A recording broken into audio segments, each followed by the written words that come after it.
Hello, everyone, and welcome back to Sharp Cuts. My name is Garrett May alongside Josh Nickel. As always, welcome back to the show. How you doing, Josh? I'm feeling a little subdued today, man. I mean, we're on a roller coaster ride of episodes for the last few weeks, and we got some feedback from you last week that I'm still recoiling from. If you didn't see that episode, link in the description. Josh basically just shot down all my new creative, excellent ideas. So, I guess we got to get into some more discussion-based stuff because you really want to talk about stuff, Josh. I don't know what that's supposed to mean.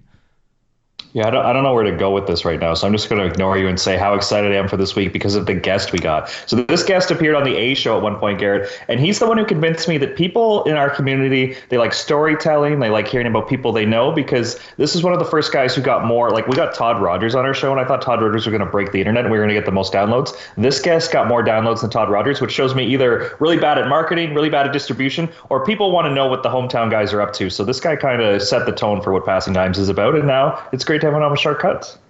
I don't like that you just introduced it as the A Show, just casually like that, especially early in the episode. This is the A Show. We need to make that clear. But yeah, please welcome our guest this week, Sebastian Lethbridge. How you doing, man? Welcome to the show. What do you got? Not much. I'm excited to chat ball. It's nice being able to chat some game with some guys who played, coach, know the game well enough. Yeah, I'm excited for this. Is that us? Because last week our guest didn't even know Garrett did play. Yeah, at least you know who I am, which is a huge start over last week. Yeah. And okay, now that you're excited to talk ball, now we actually got to talk some ball. Maybe we haven't actually talked volleyball in a while, Josh, so maybe we'll actually get into that tonight. I don't know. We'll see. I usually make a habit of reading out what Josh tells me about the guest beforehand. This has been a bit of a habit just to introduce to people who are listening who don't know who you are. But Josh, this week, you've learned, Josh. You gave me the full spiel, a full bio, everything this week. So let me read off for you, Seb, and see if it's a little bit embarrassing on Josh's part. So, CCAA Player of the Year, OCAA Player of the Year, 3 times CCAA medalist, gold, silver, and bronze, 3 times OCAA champion, Team Canada for Youth National Team and FISU, Ken Davies Award winner, and Mr. Volleyball from the City of London. Holy, that's a mouthful, and congrats, by the way, on all of that. But Thanks, Josh, seriously, you felt like you needed to really lay it down like that? I laid it on thick. I did some research. He's accomplished so much, that's why it's great. But the ones that stand out in my mind are the Ken Davies one, because I think that's a great award that the OVA gives, and Garrett, you're also a recipient of that. But to win an award called Mr. Volleyball, that's all time. That's a list you want to be on, and I think the City of London does a great job, because there's been a lot of great award winners take that one down. That's a cool name for an award. Yeah, I don't know what that is. That's actually an award? Just the high school city finals. They'll make a little all-star game. It's named after Al Coulter, actually. So, the Al Coulter Mr. Volleyball Award. I guess he grew up in London, so, yeah. Do you remember anyone else who's won that award? I imagine, Durden would be on that list. Yeah, I think Durden's on the list. Did Eric Simon win a Mr. Volleyball? I don't know if he did. Maybe you got one up on him. Yeah, maybe. I don't know. I think A-Rich got it. Yeah. And then I'm not too sure about the years after me, but, yeah, there's a couple. Great award, cool name, but of all the awards, that's what you're most impressed with, Josh? Come on, there's some pretty impressive stuff on that list. So the CCAA stuff is cool, not only the Player of the Year, but the fact that you have all podium finishes in a province where, I think Ontario, we're used to doing well in challenging. We're not used to guys finishing their career with 3 medals. Right. Yeah, we're pretty fortunate to make it to the Nationals every year. Luck of the draw, decent teams. So, yeah, I think we did a pretty good job. Okay. Well, now that we've buttered you up a little bit, let's really get into it. Yeah. Because this is not supposed to be a nicey show, but I don't know, maybe it will be. But really, when we have really high level, college CCAA players, I haven't had the opportunity to do this, but I really wanted to get into this because the reality is, and we talked about your resume, so people listening will know what you went out there and did for the Fanshawe Falcons. But I got to ask, why did you decide to go to college and dominate for years instead of ever considering taking things maybe to the next level or going to what's the more competitive league, I'll say, in maybe the OUA or the U Sport league? Yeah, well, initially my sights were set on the OUA and CIS, I guess now U Sport. But kind of the typical story of the unfocused, undisciplined, kind of got ahead of myself in grade 12, let my marks fall through. Planned on going McMaster. Didn't really hold my end of the bargain up. So my club coach, Pat Johnson, said, come to Fanshawe for a year. Let's see if we can improve your skills a bit, get you better to an academic standing. And then if you want to make the jump, let's see if you can make the jump after 1 year. And it was kind of tough to leave after my first year. It's a lot of fun. I'm sure you've heard that, not just from my mouth, but I really enjoyed playing for Pat, to be real. Met a lot of good guys that were like my club teammates as well. Well, I think it was 16 guys, 10 of them were from London. So already knowing the majority of the team made it a little tougher to leave, close to home. A couple factors, but I just felt really at home at Fanshawe and decided to ride that one out. Yeah, that's the sense I get from there. Like London's a bit of a volleyball city. Like a lot of people play. Yeah. There's a lot of players that come out of there. So I can see that being the case. But I guess like a grades thing, like my grades weren't always that great. I kind of fudged it a little bit, but like I had schools who were like, yeah, we'll make it happen for you. Like it's hard for me to believe like somebody who's so dominant in the college league, like never got anybody coming out and being like, hey, come make the jump. Like I'm thinking of a lot of teams who could have used a great setter who like, did anybody come up? It was like, hey man, bail now, like come help us because we need you type thing. Yeah, well, I had some buddies. I had a bunch of buddies in the OUA, even the CIS, that would like, I'd catch up. My buddy Charlie Bringlow played out west at Thompson Rivers. I had buddies at York, at Ryerson, all over the place. So I'd chat with them on breaks. They'd obviously we joke about maybe playing again together at the next level. But nothing really became serious. I mean, after my first year when I decided to stay, second year was different. We had the national host, so that was super attractive to stay. My third year, we attracted a lot of retiring OUA players that wanted to finish out their fifth year. We snagged Will Otten. We got Cole Jordan. Who else? We had both Otten brothers. Zach Albert maybe made the switch. Zach Albert made the switch. So as the years went on, the hunger to potentially leave became less attractive, and what we were able to source to come to us, which sounds super, super teamy. It kind of wasn't. It was a lot of guys that just enjoyed playing with each other. The chips just fell our way, and we were able to get a lot of good talent into London that were seeing what we were doing before getting the medals. The system stuff, people able to hear about Pat, what he stood for. People just wanted to buy into that. And yeah, that's kind of what started all of this is those early couple of years. Can we talk one example about PJ? Yeah. And the one I want to bring up is many people might not know this, but you played middle in one rotation because you had so many talented outsides. And there's people in the community that were like, wow, Pat's really creative and really good at problem solving because you didn't really have a second middle. And then there's a few pessimists being like, oh, what's Pat going to invent this year so he can show off that he's such a smart coach? Right. So just tell me, what was the first conversation about you blocking middle, and like why was that a need on that team that year? Because you guys still did well. I think you came to the York tournament. You were beating university teams with you blocking in the middle. And no offense to you, you're not a middle blocker. No, I mean, I'm 6'2", don't touch crazy high. And I'm not used to that lateral movement as a blocker. It's easy going one way and having a left side ball that you can time pretty decently and make a good jump on that. But trying to react to 30s, 50s, and then to double jump on pipes, like it's tough work. I give kudos to mids. But we just were kind of lacking in the middle department. And so strong on the pins. So it was like a formula, like how do we get more pins on the floor and less middles? I played opposite our M1. So at any given time, I probably had at least 2 front row attackers and 2 back row attackers running in every gap with a dump. So, I mean, yeah, that was by far the most fun offense I've ever been able to play with. Super tricky rotationally. I mean, you grow up from 14U all the way to whatever I was, second or third year playing setter in 1, setter in 2. Like every rotation looks the same. And then as soon as you're playing out of a different rotation, like middles, you got to be accountable for them, making sure they're in the right spot. You got 4 different pin guys playing in 4 different positions. So that was a lot. But I mean, I'd say after about a month of practice, guys were pretty dialed in, and the offensive gaps were flowing nicely. Okay. You two guys with all the pause. Oh yeah, how great was this? How great? Yeah, it was great. Okay, I got to call you both out on a few things. Okay, It's pretty easy, Seb, to play middle when the 3 servers you got going back when you're in the front row are crushing it.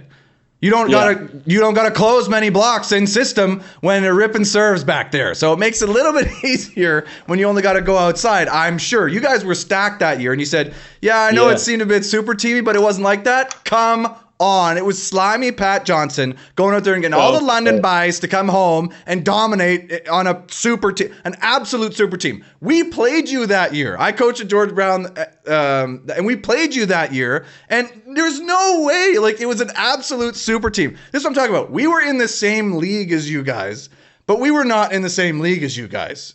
Like, it was a massive, massive difference, and that's what gets me a little bit bitter about, like, man, look at all these dominant players coming and playing in the same league as like teams where I'm struggling to get guys who barely played in high school. And I'm kind of like, why aren't these guys going and playing in a better league? Like, what the hell's going on here? Yeah, I don't know. I think it was like the eyes were set on the bigger picture where it's like, I mean, I hate to be this guy, but like winning provincials wasn't enough for us. Like even going undefeated in league play wasn't really enough. It's like guys chase the ring where it was like, I mean, sure, we could beat a George Brown or a Georgian or a Mohawk or take care of business that way, and we might win, I don't know, almost all our matches in 3 sets. But, like, that just did not seem attractive to anyone, which was the super cool part to be on that team. No one really cared about the undefeated season. It was like, okay, what's it look like when we go against BC1? And we're against a Camosun that's got 5 guys that are over 6'5", run one hell of an offense. It's different ball from the West, as you guys know. Yeah, that was kind of the thing. It wasn't easy. Like once we hit the national stage, we got our teeth kicked in pretty good. I mean, we made it to the finals, but like credit to Limilu for game planning. And I know you guys chatted a couple episodes ago about game planning. Do you go to your best attacker or do you go to where the defense is weak? Like their middle probably swung 800 in the national final on 25 balls, which makes sense. Like I'm 6'2", probably not. I'm probably just exaggerated, but I mean, their middle thumped us, and rightly so. So, I mean, kudos to us for being able to get that far. Just, I think other teams had an opportunity to dethrone us, but didn't really take care of business smartly. Okay, you've convinced me a little bit, Seb, that like with your story, it sounds like, you know, you went into college, you're trying to prove yourself, you're trying to, you know, and then the second year you're hosting nationals, and then the third year Pat goes and brings in all these beast guys, and you're like, am I really not going to play for this team? No. Like, right. And then you're 3 years in, so that's what you got. So I kind of understand, but like, is it not at all for any of these guys the idea of being the big fish in the small pond, like especially in the OCAA? Like when you think about the Western teams or even the Quebec College League, like there's some good ball on a small number of teams out there, but in the OCAA, like, you know, 8 games out of your 10 in the first half, you got to be feeling good about just like running whatever you want, absolutely crushing, getting all the awards at the end of the year. Is that not play into it for all of these guys, at least some of them? Yeah, I think so. It really depends on the age of the team. Like the team this year, 100% new cohort of guys that hadn't really dealt with high level success. So I mean, even going positive in the season record, like that was a win for them. I know no one really talked about it, but last year I don't think they did too well, barely scraped into playoffs. So I mean, even getting to something like that where you're making a quarterfinal as the favorite, like that's a good sign. So I think so. Some of the guys chased that, but I don't know those other teams. It just didn't seem. I think everyone had further aspirations, whether it be national team playing professionally. Yeah, it never stopped at the OCAA for any of them. Well, if Garrett's going to be sassy, I'll be a little pessimistic, but I'm just wondering how you're going to be a leader, because I'm looking up, you're on the youth national team, and then you go to the OCAA, and believe me, I coach the OCAA. It's not all great players. There are some bottom feeders. So how do you go in the summer from playing with guys like Derek Epp, who's on our national team, Jordan Pereira, who played internationally, Shawan, Kern, Elser, Paslet, like you're Danon was on that team, Pierce Dachenko, like you're playing with the future senior A team in the summer, and then you go to the OCAA, and maybe you're trying to be a tricky setter against a middle, but let's be honest, the middle who played at Boreal didn't have a clue, so how did you like try to trick them, right? So how did you have your own expectations and not just shit on your teammates and be like, what? I used to be able to run an overload with Pierce and Dana, and now I have middles who just played like high school or like a lower level. Yeah, like sometimes I think I would be overthinking and going into matches. Like you have all that technical and strategy and everything just locked into your brain, and this is how you have to execute a game plan. And then you play a Boreal and you run the most perfect overload, but they don't know what that is, so they both end up committing on the left side ball, and you're like, what? How do I? So like, don't get me wrong, that happened a lot. Like, and it still happens. I mean, I'm not bashing the OCAA. I think they've made strides to become a more talented league. But yeah, for sure, you get to play international ball, and then within 2 months, you're playing, like you said, Boreal in regular season. It definitely hits different. But then again, then you just have to shift your expectations and what your goals are. It's like, I'm not expecting to beat Boreal. I'm expecting to stay safe in this match, not get injured by a guy coming to the net, and yeah, get ready for the Mohawks or the Sheridans, the big competition for later on that weekend or that season. Sorry. Gosh, man, that's such a huge pet peeve of mine. Thinking about like, oh, let's be all technical, tactical, smart. Let's make this happen, and then like the other team has no idea what's going on. Like honestly, I feel like a lot of the coaches and players, like in that league specifically, like to think that they're smart and they're doing things. Like, oh yeah, we're gonna use strategy, we're gonna game plan, we're gonna do all this stuff, and it's really like nobody knows what the heck's going on, anyways. Like I'm trying to teach somebody does something wrong and ends up working out for them sometimes. Like guy commits to the right side, it's totally the wrong move, but you said it there anyway. Like nobody knew. So yeah, like I that's the thing that shocks me about the great players' decisions to really stay in the OCAA is because week after week you're playing, like you could play one good team or a couple of good teams maybe per year, but week after week you're playing a bunch of teams that are like, is it even good practice at that point? Like it's some warm up. Like one time they're there when you did something right, the next time they're not when you did something wrong. It's like it's a total mixed bag. So I mean, I'm sure that was a challenge for you guys, but I was going like, there's another league right across the street that you would get this a lot more for guys who want to go national team. Yeah, totally. I mean, and that's it. Like we use these games as practice where it'd be like, hey, this is a great opportunity. They have a good right side. This is where you guys said it a couple of weeks ago. This is where we're going to go down on C and get used to scooping back row without a block. And then their right side would hit their first 5 C balls into the net or 10 feet out of bounds. You're like, can we game plan to try to, like, this is what we're trying to work on in this game, and it's like instantly scratch where it's like you guys, game plans don't always pan out. So I don't know, it was like that was really frustrating going into a match saying, okay, they're middle heavy, let's get used to middles, get this game, you're going to be committing, let's see how many block touches we can get, and then our zone 6 can make good reads. But like amount of times they wouldn't even go to like, I don't know, man, it's tough. Hey guys, go down on the C ball, we're going to practice digging. 8 for 8 on the match, all out in the net. Hey guys, let's commit in the middle this time. They don't set it a single time. Coolest thing. Well, it's like, you guys know Peach Light, we're down on C, so middle left side, you guys should be full commit on the 50. We don't like, the setter's not going to score on his dump. So it's like we're having at least 2.5 to 3 blockers on a 50 and a 30 and essentially a left side ball if it's in between or out of system. So I mean, like, that stuff was fun to work on, but like, if you're hoping for the other team to facilitate a drill for you, yeah, not so much luck. Well, it's a great problem to have, okay? And Josh and I are both jealous sitting here going like, what the heck? I've never been on a super team before. What's that like? Gosh, I want that. Bitter over here. We don't know what that's like. So, I mean, yeah, it's all great. Oh, what a challenge here to get good out of these games. It's like, yeah, come on. And I mean, you guys got yours though, but I mean, yeah, you got the hat trick of national medals, right? Yeah, we got her done. Okay. Well, good for you. I'm incredibly bitter. I know Josh is there. He's smiling. I think he likes it, but I know you're absolutely bitter. Okay, we got some more volleyball to talk about, but first, we got to get to everybody's favorite segment. It's Players and Clowns of the Week. So, Seb, I hope you're prepped for this.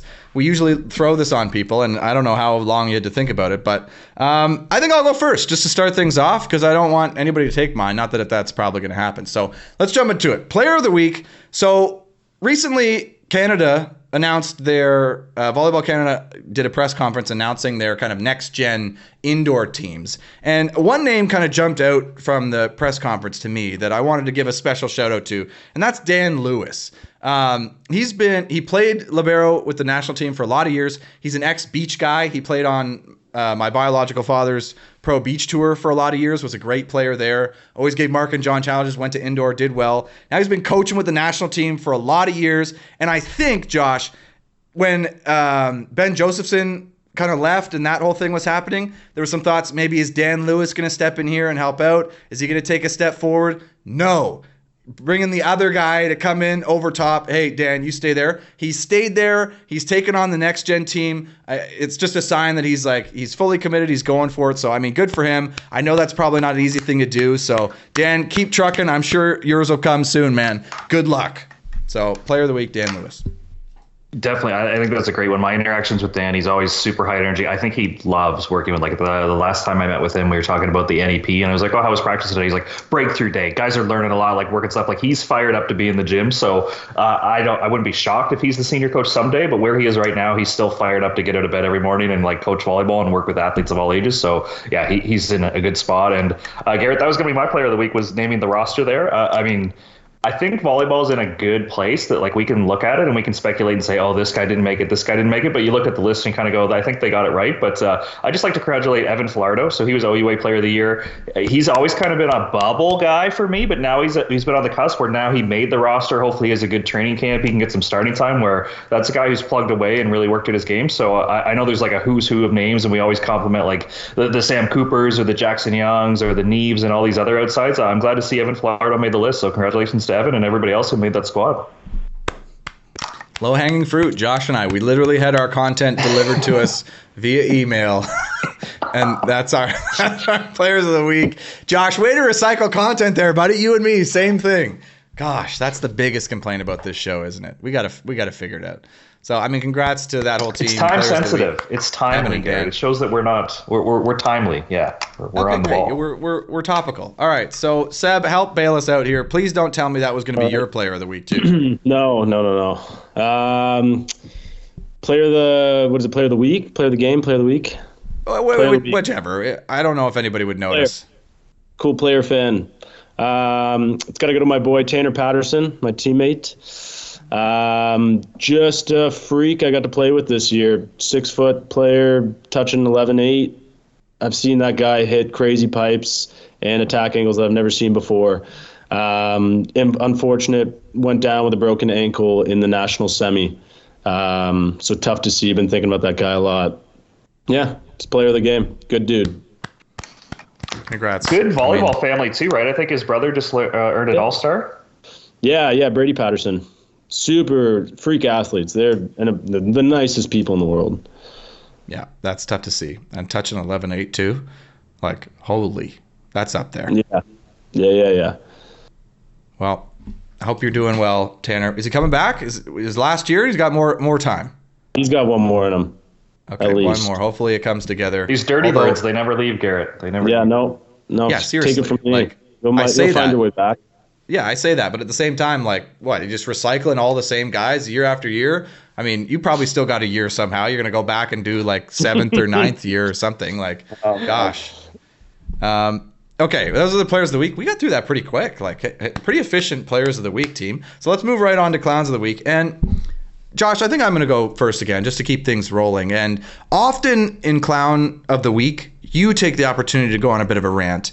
And I think it's actually my turn to do that this week, because I was doing some reflecting on the next gen indoor and next gen beach situation, because obviously you're my partner in this and you're the next gen beach coach. And my player of the week was on the next gen men's situation.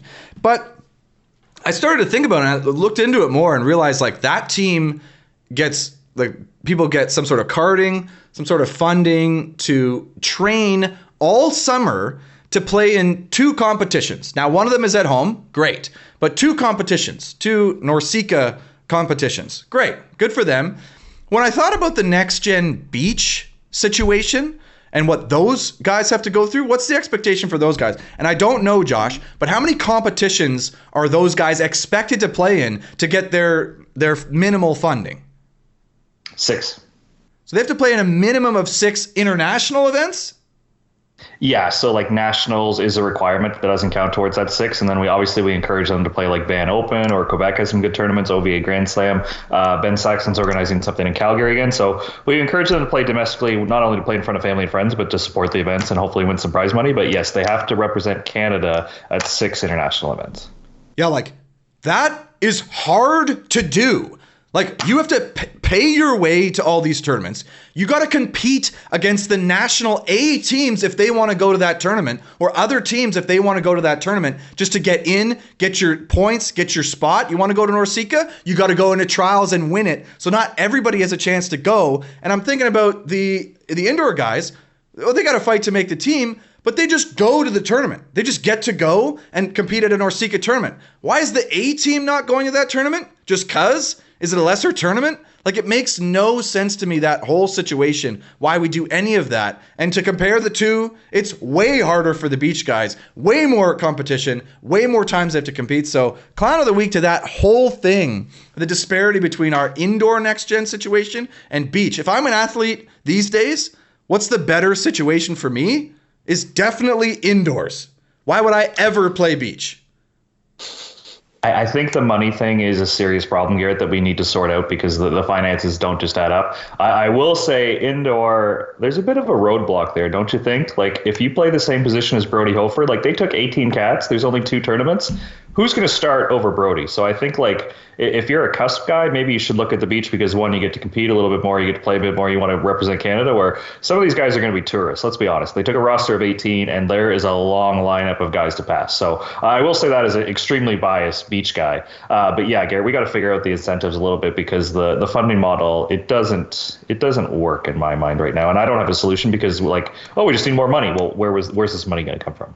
Right, but those bubble guys are the bubble teams on the beach group as well. They got to compete against the top guys, same thing, to get into those tournaments. And then they got to pay for 6 out of their own pocket when you get to go be a tourist when your travel is likely paid for. So I don't know what the chatter is like. Seb, you've kind of been a part of that group, I think, much more than I have. So I'm not sure what the chatter is like in that group. Maybe there's some complaints and stuff that those guys have about that whole process. But compared to the beach, I just don't see any comparison right now in Canada. Okay. Well, I think that comes down to, we've talked about this on the show a couple times. When's the last time a guy who could play for the beach national team and indoor national team chose the beach? And I think we might have to go all the way back to, like, well, Garrett, you were one of them, but Ben Saxton would be another one where I don't think Eric Lepke thought twice. I don't think Danny Demeneko thought twice. I don't think Steve Maher thought twice. Like, I think for them, it's a pretty obvious choice that indoor, and I think it's the indoor pro contract of guaranteed money is also, like, they play for a living, and the national team is like something you do for pride, and it's a couple months in the summer, but they support their families. They have a mortgage because they play in Germany, Poland, Italy, like all these places, right? Yeah. So rant over. So when I solve that, though, Garrett, do you want to pick up a young guy and show them the way and we can start winning Olympic medals? Well, spoiler for my topic later on, but I played a bit of rec volleyball recently, just getting back into it. I still have everything except my shoulder for some reason. So I don't know. Which is unusual because you had a pretty good arm swing. You never really had shoulder injuries. It's the opposite of what I thought it would be. I thought I'd have the cannon and be be out of shape. Opposite. So if you're going to pay for my physio, I'm in. I just explained to you how the beach seems to have less money than this podcast do, and your first question is you want money. But anyways, let's keep it in the same order, Garrett. I'll go next. To me, I just want to know what the rule is. And what I mean by that is if anyone's watched a beach tournament this year, the hand calls are so hard to track. And if anyone follows Theo Brunner on Instagram, I recommend you go do it because he posted one where literally Latvia stopped playing. Like, that's how bad the hands call was, and the ref didn't call it. So he posts this clip, and Garrett, he comments really nice. The camera angle cuts it off, but let me assure you that the rotation on the ball was majestic and beautiful, like a well-executed triple axel or perhaps a neutron star spinning on its axis. But guess what? It wasn't a lift. And then he just does the shoulder shrug. So the players on tour don't even know what the standard is for setting. Latvia is stopping in the middle of a rally, and USA wins that point. So the refs can't explain it. The players don't know, and this is the highest level of our sport. So what's a fan supposed to be like? Are we stopping the point? Why did we stop the point? The camera angle doesn't show it. We don't even have a clear idea. We're like in hockey, when something happens, there's like 18 replays. The announcers are explaining it the whole time. Basketball, the same thing. Volleyball, literally the players can't explain it to the fans. So what chance is the casual fan getting to like watching our sport? Like this is bonkers. I'm so glad you brought it up, Josh. It's honestly one of the dumbest rules in our sport. I don't get it. It's so stupid. Indoor and beach. Like, I don't care. Like, what a weird rule. Like, in the NBA, they just stopped calling travels. Well, yeah, like it makes sense because like you want them to play. You don't want them to be like these ticky-tack rules and weirdness about how you operate. So I don't know. People complain about that too. So maybe that, I don't know. I mean, Seb, you were a guy, I assume, who had like super silky smooth hands and never chucked any balls, right? Yeah. Obviously. But like, so I don't know if there's another argument to that. Like if you don't have that, you should be called. But I don't know. I'm kind of like, just let it play. Like, don't stop playing. Those guys are idiots, by the way, Josh. Like, don't stop playing. Like, let's go. I think let it play. I mean, I've got pretty loose wrists, and I know I naturally take the ball super deep. Like I've been called on a lift a couple times where I know it's been in and out clean, but it's pretty unorthodox of where I'm contacting it. So, I mean, if you kind of wash that rule, it'd be pretty sweet to see how creative people can get and the kind of magic they could do with that. Well, it's so stupid, though. On the same post, the Latvian commented and said my spin serve had less spin on it than that set. So, like, this is great stuff. Like, right, but it's not the spin, guys. It's not the spin. Spin's not an indicator. Not an indicator. And here's the thing about lifts. What's the indicator of a lift? The same line that they always tell you. You know it, Josh. Caught ball is what they're looking for, aren't they? Okay, sorry, held ball. Sorry. What's the indicator of a held ball? The spin Every time, this is the ball? line. They say the ball comes to rest. Ball comes to rest. That's what I tell you. Well, if you take it from here and you just move it and it never comes to rest and you throw it over here, how's that a lift? Oh, I don't get it. There's no rule in the rule book about how long it touches your skin before it's considered a lift. Like, none of it makes any sense. I support your clown of the week, Josh, wholeheartedly. I mean, we need to get a ref on the show. The problem is none of them will come on. No, we can't get a single ref. None of them will come on. It's gonna have to be a dark screen, and we're gonna have to mumble their voice so they're like their identity is covered a little bit. But yeah, we need some explanations because if Theo Brunner doesn't know what the rule is, how are we gonna figure this out? Seb, did you ever get called on a lift later in your career?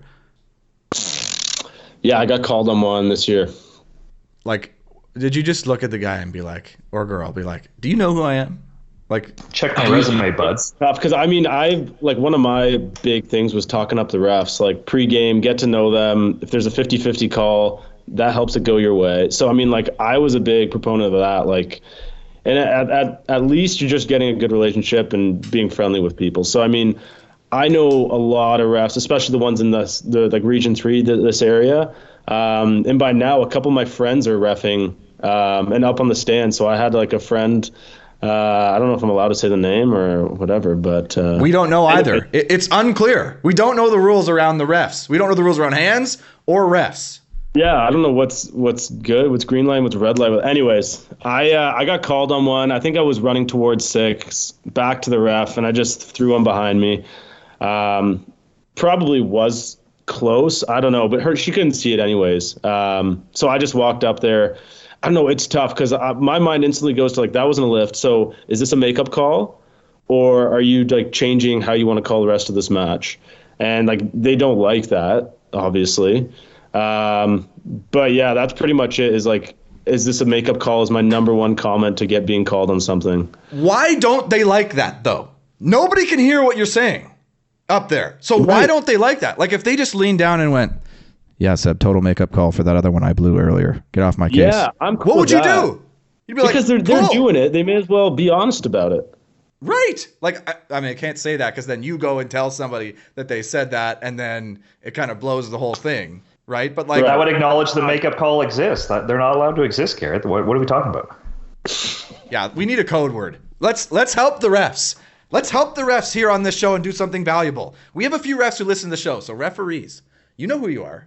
We're not going to name any names, but you know who you are. What's the code word, boys, for when you're going to tell a captain that it's definitely a makeup call, but you can't say it's a makeup call? We got nothing? Sebastian. It's got to be Sebastian. What are we asking refs to tell us to confirm it's a makeup call? You want a word or a phrase? Yeah, like they lean in and go, because this is the line they give all the time is, I'm not discussing ball handling calls. They say that all the time. So it can't be that, because that's the one we get all the time. I'm not discussing ball handling calls. So maybe it's like they say, I don't know, boys. Like we just need a key word, a line. Maybe they say something they're not supposed to say. Like just a conspiracy word? Do you want it to be about volleyball, or can they just say rabbit's foot and like what that means? Rabbit's foot. Yeah, like it's an absolute code. I feel like it's got to be a little bit less obvious than rabbit's foot though. That's like if a ref leans down and says rabbit's foot and somebody's listening, they're like, "Wait a minute. What the hell's that?" They should just ask them to fix the antenna. Yes. Ooh, That's really good. Excellent one. Yeah. That is so good, Seb. Because then you get a few extra seconds by the ref. You get the stall that you probably want to change. That is so good. Okay. That's really good. The lines person's going to come crashing into your conversation as soon as you touch the antenna, though. Oh, great. Yeah. But then the head ref kick them out. Yeah, like, no. They blow off the lights. Tweet, tweet, tweet, tweet, tweet, tweet. That would be great. I would love seeing that. Yeah, like the refs are tweeting at the bench to keep them behind the line all the time. So they give you the signal, and the lines person comes up. They're like, they tweet them away too. Like, no, back off, get out of here. Yeah, absolutely. Okay, refs, pass this around to all your ref friends. If it's a makeup call, just ask the captain to fix the antenna right there. That'll signal it. We don't need to talk about it any further. There it is. We've solved it. See, who said that Clown of the Week didn't ever cause anything good? Nobody said that. Not me. Okay. Well, we have one more Clown of the Week to get to. So, Seb, over to you. Who are you calling out? All right. I'm going to call out my boy, Eduardo Bida, for breaking Tanner's ankle. Pretty brutal. But, I mean, great athlete, great player. Congrats on the MVP and the gold medal. Just hate my boy had to get his ankle broken. Did he come under for like the people who didn't see it? Was it just like a 50-50 ball at the net, or? Yeah, I think it was like a super tight out of system ball. Yeah, just one of those came a bit under the net because Tanner touches the ceiling. He was just up way longer, and yeah. But I mean, he's a good competitor. It was a lot of fun, a lot of emotion. I think that's pretty typical for Brazilians to play with a lot of emotion and heart with worn on their sleeves. So, it was one hell of a match. Shitty that had to happen. Oh, I don't know if I'm allowed to swear, but I did. We don't know either. Josh did it earlier, so it's okay. I don't edit the show, so Josh, it's up to you. Like, the refs aren't here to card me. Yeah, we've given. So we played against Camosun a lot. I helped out with Douglas College this year, and I gave a Clown of the Week to older guys lingering around and playing a full 5 years well into their mid to late 20s. So I'm not sure how that hits your ears because he's a guy who meets that criteria. And there's maybe a couple others who meet that criteria. So, I don't know if that's – can we include that in there or should we leave that out for now? I'm cool with that. I mean, I've been called the clown. It's not the first time. That's the first time anyone's going to comment for me is you're still playing. So, I mean – at least it's another award. Oh, okay. Well, no, I wasn't actually calling you clown, but I mean, if you're asking for it, we can definitely do it. But anyways. I don't want it, but I'll take it. Oh, okay. I mean, back when we were promising people shirts, maybe somebody did want it, but it's not in the budget anymore. We kind of lost that. So, I mean, that's it for the segment. There was one other thing I foreshadowed a bit earlier, and I wanted to talk about it because I think it's interesting. And I'm curious your perspective, Seb. So I'll tell you the bit of story. I played rec volleyball recently, just kind of for fun, get out there, just tap in, somebody needed extra. So I hopped in. It's very low level play. Like it's very low level play. I'm dominating without a good shoulder. Like I can't even go up there and hit. But here's the thing I noticed, you guys, is there's some teams, so there's like rules in rec volleyball, right? Like so beach fours, you go out there, you can't overset, which is kind of a weird, there's some dumb rules. But the etiquette is you're supposed to rotate and play the different positions as you go because you have to rotate servers, so you got to do that. But there's no rule against it. It's just kind of an etiquette thing. So what you get sometimes is teams who play the same position every time. They get their big guy in the same spot. They have two people who never hit, and all they do is just pass up and set their big guy every time to go up and pound it down on you every time. When you're playing against a team who rotates, who's there to have fun and share the game. So that really pissed me off, and I wondered if there's other things like etiquette things like that in volleyball that teams do that like piss us off like that. We've all been around volleyball a lot. Can we think of any immediately? Yeah, I hate stare downs. I know it's a part of the game, but God, is it annoying. It's just like after what? I don't know, like Anything. I block, like, I guess like some poo cans like deserve a nice little celly. I get that, and there's energy in the match, but like it's as soon as the words start going through the net and I'm like, I hate to be the first one to admit it, but it's not like we're playing street basketball. It's like volleyball, not the toughest game that you can come under and throw a punch in. Like, so there just seems to be like this weird imbalance in the bravado that you see where I'm like, for me, I instantly just like, yeah, you ruined the moment. It was a cool block, but now I'm annoyed with you. Yeah, it is such a good point, Seb. Like, you think about, let's compare, like, I go up, like, say I go up and I tool you and then I stare you down. Let's compare that to in a street basketball game where I go up and I, like, back you down in the post, turn and physically dunk on you, knocking you over, and then I stare you down. Like, which one is more appropriate for a stare down? Right. It's not the volleyball one, that's for sure. Yeah, so yeah, exactly. Oh, yeah, that's mine. Okay, that's interesting. See, I like the stare down because it's just something. It's something interesting. But I agree that there's probably something better placed. Like, volleyball is a non-contact sport. So to do like an intimidation maneuver like that, it is a bit out of place, isn't it? Yeah, I don't know. There's obviously some of it's warranted. Some of it I'm just like, this is so weird. You look like, I don't know, a donkey right now. Yeah. Anyways. Yeah, I got another one, Josh. I don't know if you have any because you're the like volleyball snob, the pet peeves. But like in warm up, if you crush one into the other team's bench, like a phase, that I hate that so much. And like it seems like some teams do it way more than others. Because like as a coach, especially in a tight gym, you have nowhere to go. Where the hell are you supposed to go? Like they ask in the concussion protocol, nobody can run into the net. Like everybody stay off. But the coach is right there in the line of fire for a direct phase from the left sides, often coming right there. So where the hell are you going to go? You're like talking to your guy. You're like doing something, comes hit you right in the head. Like that bothers me so much. I don't know. That one's pretty minor, I think.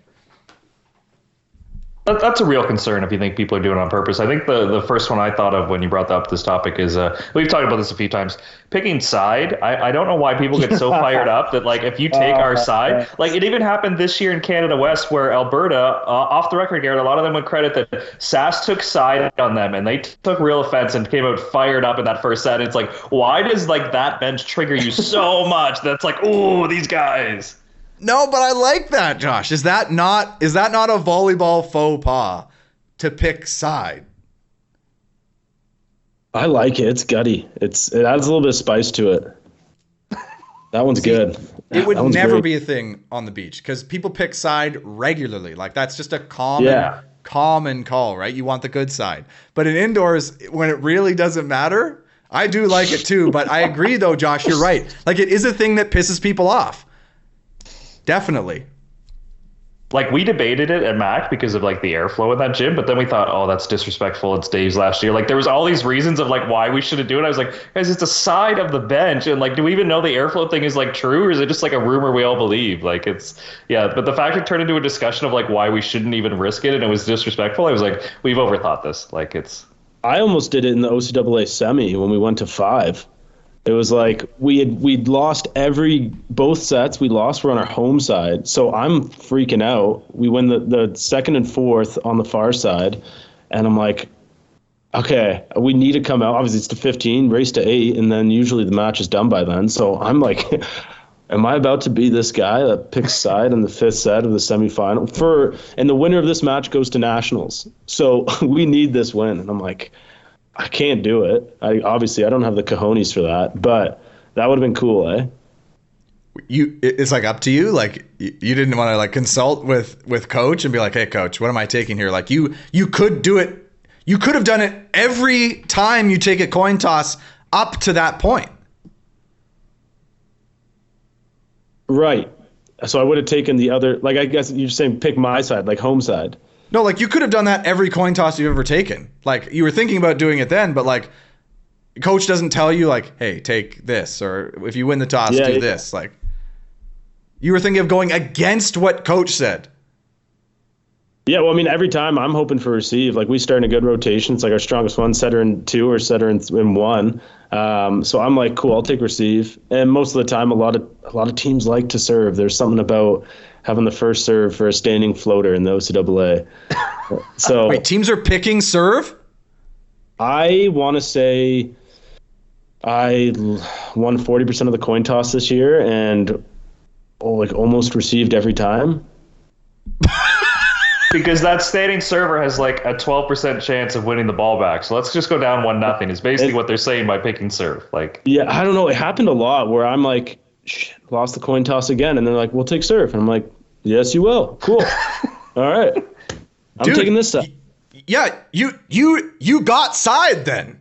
You definitely got to pick we'll the other from side. that side. Yeah. If they're picking serve, it's got to be fair game to take the side that they're on right now, doesn't it? Yeah, hell yeah. I would have loved that if I wasn't at home. If I was at home, if we weren't at home, I would have been easy. Okay, hell yeah. I want your bench, and I want your student section to see me walk over there right now. That would have been the best. But no. That's hilarious. Is there anything we do in the actual game, like the teams do, that's like a big, like it's gutty, like, you know, don't do that, like that's kind of BS, like that's kind of highly frowned upon in terms of strategy or what we do on court? I think highly frowned upon is like if the ball is on your side, instead of giving it to like the 3-ball people on the side, if you like set it on their side of the court. I don't know why that's like viewed as something that's like so disrespectful that like words happen. Like another like tough guy thing that means nothing is just like, instead of me rolling the ball to the side, Garrett, I set it on your side, so now you have to shag it. Like, I don't know. There's just some weird stuff that volleyball players do to try to look tough that isn't that tough. I like the delay a game, the towel wipe on the floor. That's very common, though. That's very common. Yeah, that is. Like, if a team comes up and runs a Polish quick on you, yeah, you know that's probably them just trying to, right? Or like, there's not many teams who've had that in their arsenal, like legitimately, that they go to it like at least like multiple times a match. Like, it's often like a one-off, like, hey, we're dumbing you, like, we're going to run this thing just to mess with you, right? It's got to be, right? It's like one of two. It's either we think we're unreal, we're going to have some fun and try some of this crazy stuff, or none of this shit works, let's try a Polish. You're getting slammed on the 51 and the 31, so let's just run the Polish. Like, it can't go worse. Yeah, it's usually one or the other. But I feel like if you see a Polish on a team who's like thinking they're all that, they're that good, the other team, at least every time I've seen it, never gets pissed. Like, is never like, oh, this is not cool. Like, it's always like just accepted, which is weird, because that's probably the first thing that comes to my mind is an absolute showboaty play in volleyball. Oh yeah. It's like the statue. You guys ever run the Polish?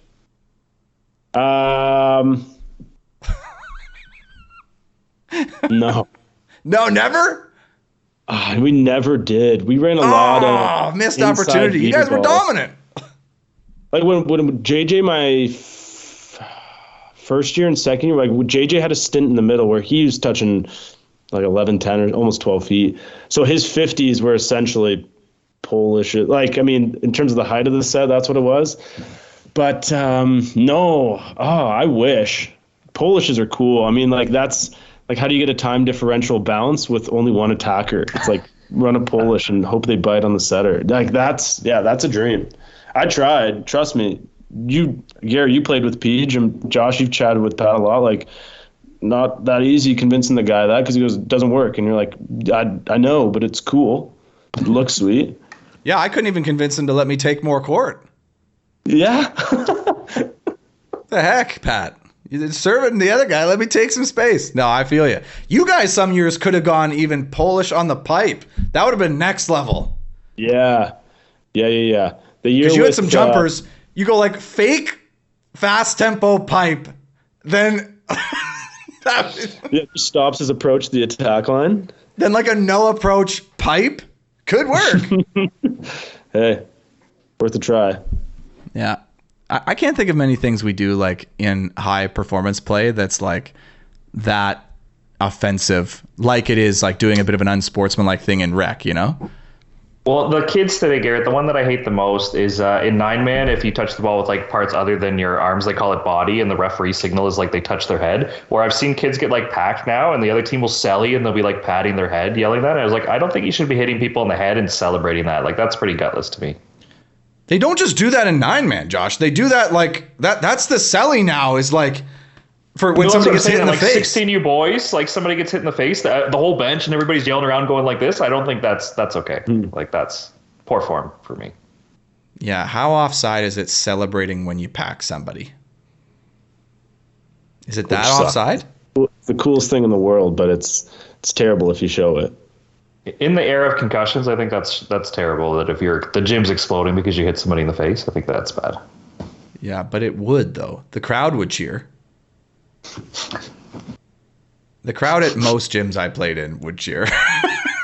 I feel like the Western faithful would eat that up. They would love that. Oh, definitely now that they have the beer garden out there. Oh, are you kidding me? They would cheer if a fan got hit in the face. So now we're back to warm-up balls. You can't phase it into the other team's bench. You can't phase it into the crowd. The only thing acceptable is to phase it at the DJ at Mac. That's the only acceptable phase. That's acceptable. That's acceptable. Also, if there's a beer garden anywhere, yeah, phase it in the beer garden. No restriction. You hit somebody's like $8 drink out of their hand? That's bad. Come on. Especially at home. Make that money, boys. Like, let's get them buying. The Western guys hitting it in the beer garden.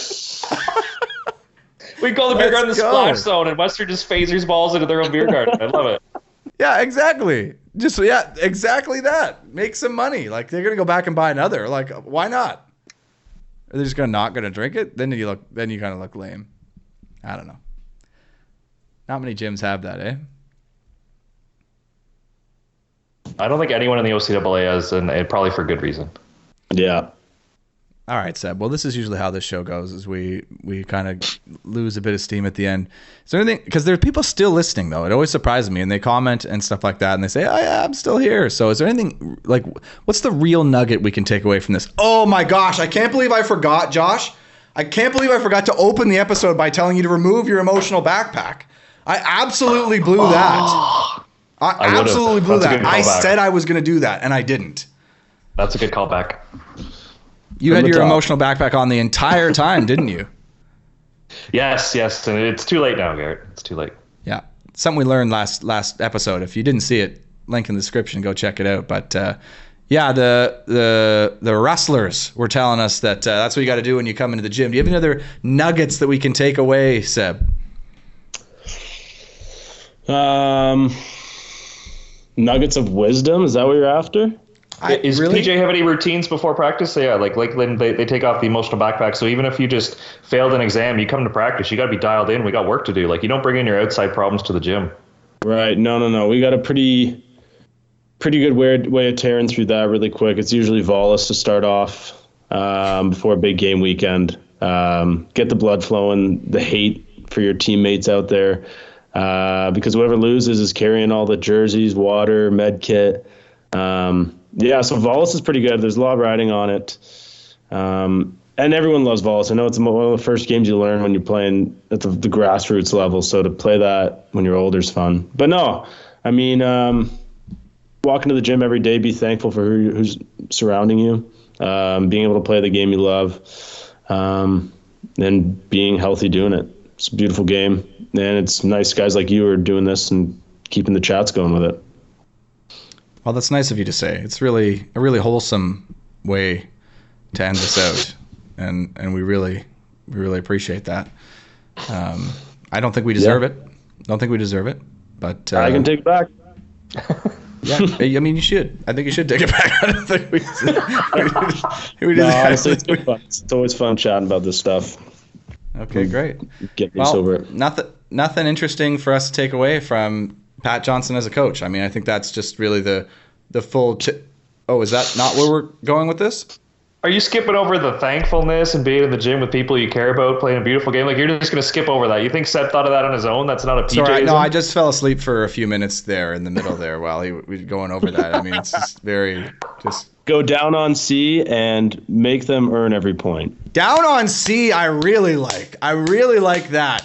Except it's harder to apply to this show than the emotional backpack one is. So Don't worry about the things that can affect you. Like C-ball. gosh, that is a tough one for this show because that is all we worry about. So we got to Right. completely go 180 here. Don't worry about the things that can affect you. That's literally all we talk about. The what ifs. We're in trouble, Seb. We're in trouble. Oh, boy. All right. Well, comment down below. Hit that like button. Josh, we've had a lot of great support over the last couple of weeks from listeners. I don't know if they're still listening, but it's been great to have. So if you're still listening, thank you so much. Hit that subscribe button. 5-star the podcast. Does 5-starring the podcast help us, Josh? Do we have a lot of 5 stars? Yeah, I think we have a 4.9 average on over 70 reviews, so I think that's pretty good. I don't know what the math says on that, but I think it helps you be like easier searchable. So if somebody clicks on sports, I think like Passin Dimes would be higher up on that. Or if they click on volleyball, we got to be near the top. How are we at 4.9? Like that is How are great. we not? And don't you dare say it's because of Passin Dimes. It's all sharp Well, I cuts. mean, there's yes, sharp cuts is the only thing keeping this alive. We have a 4.9 average on 76 reviews. I think that's pretty decent. I mean, Now, if we Carrie get a few Gagnon of is those reviewers- probably 14 of those. I'm not any of these, but Carrie Gagnon at least makes up for 14. I'm glad you brought up Kerry. We should get him on. He's a ref. We could get him on. Again, we can't get any refs, so we don't know. Oh, gosh. Okay. Well, now that Well, Seb has mentioned all his friends are reffing, they should be able, because they're too young in the game to know they shouldn't do the show. That's the Yes. ones we have to get. Yeah. Yes. Yeah, pass it Seb. along. yes, trick your young ref friends who don't know any better to come on the show, and we'll just grill them about literally every rule. That's actually Nice. that's not a good sell. We need to sell it better than that, Josh. Fix the antenna. Fix the antenna. Fix the antenna. Oh my gosh. We need to make that a thing because that is so. Thank you for that. Thank you. If nothing else you take away from this episode, Seb brought us Fix the Antenna. Awesome. Well, Seb, Excited to thanks see so much that. for joining us, man. We appreciate it. I'm sorry the end of the year didn't turn out for you the way you had hoped, but you got to end the year on a high note by coming on Sharp Cuts, right? Obviously. So we appreciate your thoughts and time. Hope you had a good time. Yeah. Anything else you want to say? No, thanks, guys. Yeah, thanks for having me. Love chatting. Great catching up. And yeah. Well, let's end it on that. Thanks, everybody, and we'll see you next time.